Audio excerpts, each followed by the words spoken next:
बिहार की खबरों में आपका स्वागत है। लोकमंच न्यूज देख रहे हैं आप, मैं हूं आपके साथ सुरभि राजपूत। बुलेटिन की शुरुआत करेंगे और सबसे पहले बात करेंगे राजधानी पटना की। राजधानी पटना में कांग्रेस बिहार प्रभारी भक्तचरण दास ने पटना एयरपोर्ट पर उपचुनाव को लेकर कहा है कि आरजेडी मेरी पार्टी को क्या कहती है ये मैं नहीं जानता, लेकिन मुझे इतना पता है कि पूरी ताकत के साथ हम लोग चुनाव लड़ रहे हैं। आरजेडी ने हम लोगों के साथ रिश्ता नहीं निभाया, उनके बारे में क्या कहना। आज से हम लोग अंतिम चुनाव तक डटे रहेंगे और हम लोगों की ही जीत सुनिश्चित रहेगी। अभी हम दो चुनाव अपने जीत के लिए लड़ रहे हैं और कांग्रेस के सारे नेता यहाँ पे मौजूद हैं और कुछ आ रहे हैं और आज से प्रोग्राम और तेज होगा। क्या उम्मीद क्या है दोनों सीटों पर? दोनों सीटों पर कांग्रेस बराबर की टक्कर में है और जीत की ओर बढ़ रही है। लेकिन एनडीए तो कह रहा है कि नूरा कुश्ती कर रहे हैं आप लोग। उसमें क्या है, एनडीए क्या कहे उससे हमारा मतलब क्या है। जनता को निर्णय लेना है। जनता ने सबका देख चुका है, सबको, आरजेडी को और एनडीए को देख चुका है वो क्या कर रहे हैं, देश के साथ क्या कर रहे हैं। अपने एनडीए सरकार में देश के साथ क्या कर रहे हैं, यहाँ पर सरकार क्या कर रही है, ये जनता देख रही है, जनता फैसला कर रही है। तो जनता के फैसले के साथ चलना पड़ेगा। उनके कहने से या किसी के कहने से कुछ होगा नहीं। क्या जीत आपकी होगी इस बार? निश्चित, दोनों सीटों पर? निश्चित दोनों सीट पर हम जम कर लड़ रहे हैं और आज से बहुत व्यापक होगा। मैं यहाँ पर चुनाव अंत तक हूँ। तो राजधानी पटना में कांग्रेस के बिहार प्रभारी ने आज सुबह एक बड़ा बयान दे डाला। उन्होंने कहा कि आने वाले लोकसभा चुनाव में कांग्रेस अकेले 40 सीटों पर चुनाव लड़ेगी, जिसको लेकर आरजेडी के प्रदेश अध्यक्ष जगदानंद सिंह ने बयान देते हुए कहा है कि हम महागठबंधन का हिस्सा है। और इतना ही नहीं, उन्होंने ये भी कहा कि मैं दूर की बातें इतनी जल्दी नहीं सोचता। चुनाव 2024 में होना है, हम लोग महागठबंधन के हिस्सा हैं। अगर बात कांग्रेस की ये बोलती है तो ये जवाब आप कांग्रेस से ही सुन लें।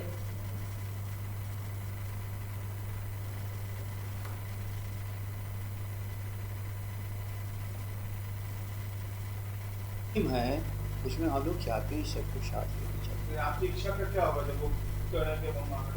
इतने पहले कोई बात भविष्यवाणी की जा सकती है? वो कह रहे हैं कि नहीं है तो इसका गंभीरता से नहीं करें तो वही ना सफाई देंगे। हम तो सफाई नहीं दे सकते। हम तो कह रहे हैं कि महागठबंधन है, उसमें कांग्रेस है, ये वो बता सकते। क्या लगता है कि जिस तरह से दो सीटों पर चुनाव लड़ रहे, कांग्रेस की लड़ाई आप भी लड़ रहे हैं, आने वाले दिनों में जिस समय आपने 2020 में जब विधानसभा चुनाव हुआ था उस समय 70 सीट दिए थे, क्या आगे 70 सीट कांग्रेस? वो कल की बात है, लेकिन हम महागठबंधन के लिए अपनी 5 सीटिंग सीट लेफ्ट को हम लोग ने दिया था। जब प्रेम चलते हैं तो जो उसकी उपलब्धि हो सबकी है और उस उपलब्धि को पाने के लिए सब कुछ करना पड़ता है। हम लोग तो किसी के सीटिंग सीट पर नहीं प्रयास कर रहे हैं। हमने तो अपनी सीटिंग सीट की कारागार अरवल आरा ऐसी सीटों को हमने दिया, इसलिए कि हमें मित्रता चाहिए। और मित्रता का मतलब ही होता है कि मित्र की भी समस्या आदमी देखे। पारंपरिक सीट थी कुछ पारंपरिक सीट यदि हिसाब किताब किया जाए तो बहुत गलत निर्णय हो जाएगा, बहुत गलत निर्णय। इसलिए पारंपरिक सीट शब्द नाम की कोई चीज नहीं है। पारंपरिक सीट 90 से पहले बहुत लोगों की थी और 90 के बाद पारंपरिक सीट हमारी भी बहुत बन गई न। हम आज तो 154 पर हैं, न को कभी सरकार बनाने वाले लोग अपनी सीटों पर है। तो चिराग पासवान उपचुनाव को लेकर तारापुर निकले। ऐसे में उन्होंने साफ तौर पर कह दिया है कि तारापुर के बाद फिर वो कुछ स्थान भी जाएंगे। हम लोग लगातार दोनों सीटों पर चुनाव लड़ने में कोई कसर नहीं छोड़ेंगे। इस तरह से नीतीश कुमार पर हमला करते हुए उन्होंने उनकी जमानत भी बच जाए तो बहुत है, हम लोग दोनों जगह से चुनाव निश्चित रूप से जीत रहे हैं। रही बात बांग्ला सिंबल की, तो सभी को पता है कि बंगला में किसने आग लगाई, सिर्फ एक कुर्सी के लिए उन्होंने बंगला में आग लगाकर ऐसा काम किया। लड़ रहे हैं तारापुर में, उनको भी युवा महिला हर समाज हर वर्ग का उनको साथ मिलेगा। इस बार जो लोग ये बात बोल रहे हैं कि भैया हम लोगों ने सिर्फ कोरम पूरा करने के लिए, उनको ये जानना ज़रूरी है कि भैया पिछली बार हमारे ही इस कोरम की वजह से आप तीसरे नंबर की पार्टी बने और कई हमारे प्रत्याशी जीते हुए थे जिनको आपने हराने का आपने काम किया। पिछले चुनाव में भी अगर आप देखें दोपहर बाद से जितने हमारे प्रत्याशियों को जानकारी थी कि भैया हम लोग जीत रहे हैं, हम लोग जीत गए हैं, सर्टिफिकेट मिलना बाकी है, शाम रात होते होते तक मुख्यमंत्री नीतीश कुमार जी ने अपने शासन प्रशासन का दुरुपयोग कर उनको हरवाने का उनको काम किया गया। इस बार भी मैं इस बात को स्पष्ट कर दूं कि भैया हमारे प्रत्याशियों की जीत सुनिश्चित है और ये इनके जो। तो वहीं समस्तीपुर में रोसड़ा अनुमंडल हसनपुर प्रखंड थाना क्षेत्र के मंगलगढ़ गांव में एक नुक्कड़ सभा का आयोजन किया गया। इस दौरान सिकंदर आलम ने कहा कि कोरोना काल में आम लोगों को उन्होंने सेवा की है, जिसकी मजबूरी मांगने वो आए हैं। ऑक्सीजन मैन सिकंदर आलम ने लोगों को सेवा करने का मौका देने का आग्रह भी किया है और मौके पर मंगलगढ़ गांव के सैकड़ों लोग मौजूद रहे।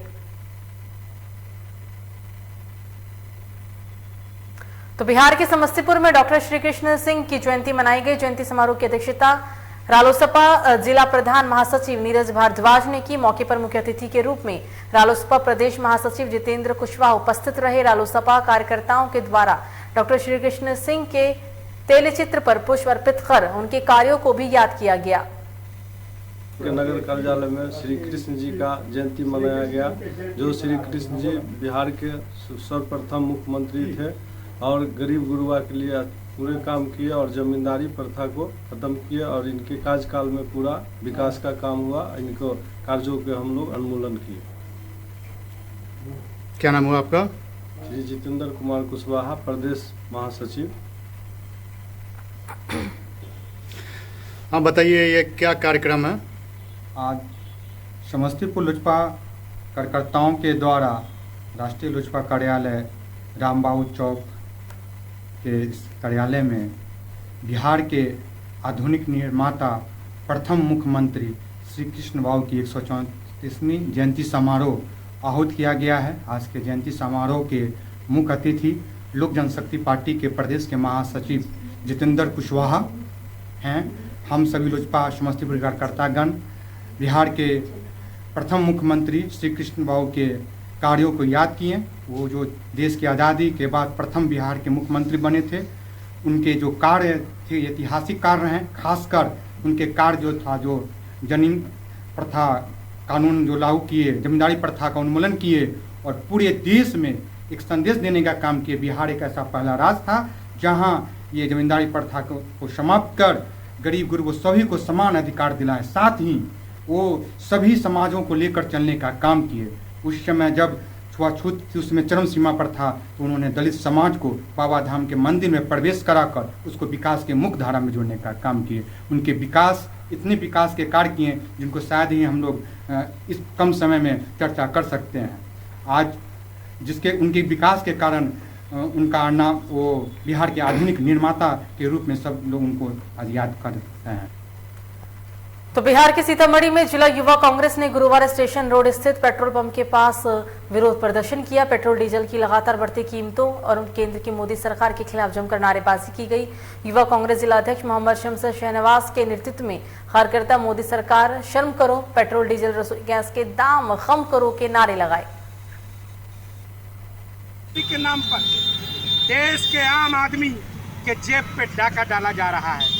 पेट्रोल आज 111 रुपये प्रति लीटर बिक रहा है, जबकि डीजल 103 रुपये से ज़्यादा क्रॉस कर चुका है और रसोई गैस 1000 से ऊपर बिक रहा है। आज पूरे देश के अंदर लोगों में आक्रोश है। पेट्रोल डीजल की वजह से, रसोई गैस की वजह से लोगों का जो किचन बजट है वो बिगड़ चुका है और महंगाई पूरे सवाब पे है। लेकिन केंद्र की मोदी सरकार पूंजीपतियों को फायदा पहुंचाने के लिए, अडानी अंबानी को फायदा पहुंचाने के लिए और पेट्रोलियम कंपनियों को फायदा पहुंचाने के लिए काम कर रही है। उसको आम जनता से कोई फिक्र नहीं है। आज भारतीय युवा कांग्रेस के निर्देश पर हम लोग स्टेशन रोड स्थित पेट्रोल पंप के बाहर नरेंद्र मोदी जी के फोटो के आगे खड़े होकर ये प्रदर्शन कर रहे हैं। सांकेतिक प्रदर्शन है, उनको संदेश देना है, भाजपा को ये संदेश देना है कि गरीब विरोधी ये सरकार अब ज़्यादा दिनों की मेहमान नहीं है। अगर पेट्रोलियम, डीजल और रसोई गैस की कीमतें कम नहीं हुई, महंगाई कम नहीं हुई, तो इस सरकार को जनता तो बिहार के उचकाव गांव प्रखंड में मतदान को लेकर प्रत्याशियों का जनसंपर्क तेज होता दिख रहा है। ग्राम पंचायत राजनवादा परसोनी से मुखिया प्रत्याशी अच्छेलाल यादव का चुनाव चिन्ह ढोलक छाप मिलने के बाद तूफानी जनसंपर्क शुरू हो गया है। उन्होंने कहा है कि उनके पूरे कार्यकाल में पूरे पंचायत क्षेत्र में कभी भी किसी भी तरह का हंगामा या विवाद नहीं हुआ। मिल गया है। हाँ, ढोलक छाप मिला है। क्या लगता है कि एक बार फिर जनता मूड बना रही है आपको? और जनता मूड बना चुकी है, उसमें कोई सोचने वाली बात नहीं है। तो पहले से ही जनता बदलाव नहीं चाहती थी, अभी भी जनता चाह रही है हमारा पुराने मुखिया रहें। हमारे रीजन में जो भी काम हुआ है अच्छा काम हुआ है, आज शांति से काम हुआ है। हमारे यहाँ सब लोग चाहता है जो हमारा पूरा नहीं मुखिया रहे। चलिए, जनसंपर्क कर रहे हैं, लोगों के बीच में आ रहे हैं, गांव-गांव, मोहल्ले, वार्ड सब जगह घूम रहे हैं। समस्या क्या देखने को मिल रही है? अभी लोगों के बीच में जा रहे हैं। लोगों के पीछे कोई समस्या अभी नहीं है, नॉर्मल काम बच गया है। नहीं तो हम अपने 5 साल के करीब में सब काम मोटा मोटी कर चुके हैं। 1-2 रोड है बाकी है, बकिया तो कोई काम हमारे पंचायत में है नहीं। जल नल पूरा हो गया है, बिजली का कोई दिक्कत नहीं है। चलिए, अपने चुनाव चिन्ह को लेकर ढोलक छाप मिला है और चुनाव मतदान जो है काफ़ी करीब है, इसको लेकर पंचायत वासियों से क्या अपील करेंगे, क्या संदेश देना चाहेंगे? पंचायत वासियों से हम यही अपील करेंगे कि हमको दोबारा मुखिया बनाएं और जो हम विकास 5 साल में किए हैं उससे दुगुना और चौगुना का स्थिति में हम विकास करने का काम करेंगे और सबका सेवा करेंगे और सबके साथ में रहेंगे हम।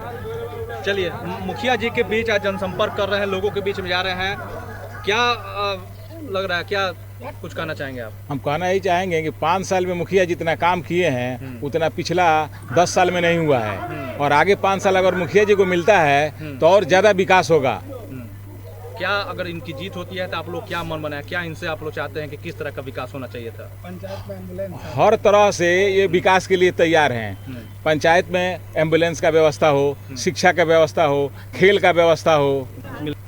तो बिहार के गोपालगंज में कुचताकोट प्रखंड के भूतवापुर पंचायत में निवर्तमान मुखिया सहभावी मुखिया प्रत्याशी अखिलेश शाही जेल से हथकड़ी लगाए पर्चा दाखिल करने सैकड़ों समर्थकों के साथ पहुंचे। समर्थकों का भीड़ और उत्साह देख अखिलेश शाही का कहना था कि पंचायत की जनता सब कुछ जानती है क्योंकि उन्होंने 5 साल में विकास किया है।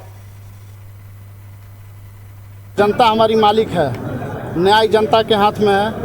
अगर हम निर्दोष होंगे तो जनता हमको वोट देगी, अगर काम किए होंगे और सेवा किए होंगे तो जनता हमको जरूर वोट देगी। हमको पुनः विश्वास है भोक्तापुर पंचायत के जनता जनार्दन पर, जो जरूर हमारी सुनेगी। हम कोई नेता थोड़ी हैं, नेता नहीं हैं, हम प्रतिनिधि नहीं हैं।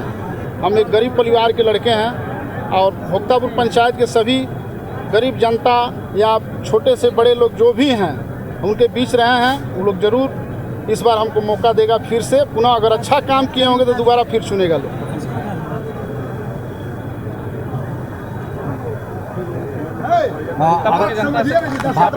भोक्तापुर की जनता से क्या अपील करना चाहेंगे? जी, भोक्तापुर जनता से अपील चाहेंगे हम यही, जी कड़ी लगा है, मैं निर्दोष हूँ। अगर ये कड़ी खोलना चाहती है जनता तो जनता के हाथ में है।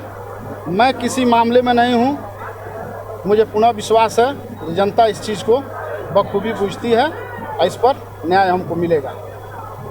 जनता अगर जिताती है तो आपकी पहली प्राथमिकता क्या रहेगी पंचायत के लिए? पुनः फिर गरीबों के बीच सेवा करना, जिस तरह 5 वर्ष हमने किया है। कौन सा पंचायत है? भोक्तापुर पंचायत। क्या नाम? जी, अखिलेश शाही। तो मुजफ्फरपुर में अपराध अपने चरम पर है। मामला मनियारी थाना क्षेत्र से, जहां एक नवविवाहिता की मौत हो जाने के बाद परिजनों ने दहेज के लिए हत्या करने की बात कही, जिसमें आसपास के इलाकों में सनसनी भी फैल गई। जानकारी के अनुसार परिजनों का कहना है कि महमूदपुर मुबारक निवासी नाज़िम खातून की शादी 4 महीने पहले मोहम्मद परवेज के साथ की गई थी। शादी के बाद से ही मृतक के पति ने मृतक पर दहेज के लिए दबाव बनाना शुरू कर दिया था। तनका कम था, 1 लाख नकदी, 1.5 लाख मांगल था, तो 1 लाख नकदी हम लोग दिए हैं, 50,000 और मांग रहा है, या सोना की चैन मांग रहा है, वही नहीं दिए हैं ना हम लोग, इसीलिए अंगूठी यही सब नहीं दिए हैं। तो इससे मांगा है, तो ये बोला है कि मंगाएंगे धीरे धीरे, बस वही वजह से मार दिया है। कैसे मारा है? कैसे मारा है? गला दबा के मारा है। आप मृतक की कौन लगती हैं? बहन लगते हैं। मृतक कहाँ घर है आपका? मोहम्मदपुर मुबारक थाना मनियार। घटना वही हुआ है, दहेज के लिए मार दिया है। कौन मारा है? टोर्चर करके किसी का घर का आदमी मारा है, सास ससुर मारा है। क्या नाम है उन लोगों का? लड़का का? हाँ, लड़का का क्या नाम है? परवेज नाम है, मोहम्मद परवेज। उसके अब्बा का? मुराद। कहाँ घर है? कहाँ घर है उसका? मोहम्मदपुर मुबारक। मतलब दोनों आदमी का घर आसे पास है? आसे पास में है। तो क्या हुआ था? घटना क्या हुआ था? घटना हुआ था कि गलत दवा के मार दिया है। क्या नाम हुआ आपका? मोहम्मद वकील। आप मृतक की कौन लगते हैं? भाई हूँ। कहाँ घर हुआ आपका? मोहम्मदपुर मुबारक। तो मुजफ्फरपुर में 2 प्रखंडों की मतगणना शुरू हो गई है। बेचहा व मसहरी में 5,539 उम्मीदवारों की किस्मत का आज फैसला किया जाएगा। आपको बता दें कि मुसहरी प्रखंड के लिए बाजार समिति और बोचा प्रखंड की RDMS कॉलेज में वोटों की गिनती शुरू हो गई और कुछ पंचायतों के लिए परिणाम भी घोषित किए जा चुके हैं। मतगणना स्थल पर पुलिस की चौकसी भी देखने को मिली। तो मतगणना के लिए 0 माइल चौक से पूर्व बड़े वाहनों के प्रवेश पर भी रोक लगा दी गई। RDMS कॉलेज में भी पुलिस बैरिकेडिंग कर चुस्त दुरुस्त बढ़ा दिया गया। कार्य चल रहा है, क्या कुछ चल रहा है? बोचा प्रखंड का यहाँ मतगणना चल रहा है और यहाँ सुरक्षा का पुष्कल व्यवस्था किया गया है। जगह जगह मजिस्ट्रेट की प्रतिनिधि की गई है और काफ़ी संख्या में पुलिस बल की व्यवस्था किया गया है। शांतिपूर्ण ढंग से मतगणना चल रहा है। क्या पर्चा क्या हुआ आपका? राष्ट्रनारायण बैठा कन्या अभियंता पथ भवन संख्या 1 मुजफ्फरपुर। तो मुजफ्फरपुर में पंचायत चुनाव की मतगणना जारी है। अब तक मुजफ्फरपुर, मुसहरी एवं बाछा प्रखंड के 2 केंद्रों पर मतगणना शुरू हो गई है। मुसहरी मुखिया पद से जीते हैं। जहानाबाद से सुमित्रा कुमारी ने जीत हासिल की। झपा से संजीव शाह जीते हैं। शहबाजपुर से नाशरावानो से 155 से उन्हें जीत हासिल मिली है। शेखपुर से आशा देवी जीती हैं। तो बीकनपुर से अमितेश कौशिक ने जीत हासिल की है और यहां पर उन्होंने सुरेश पासवान को हराया है।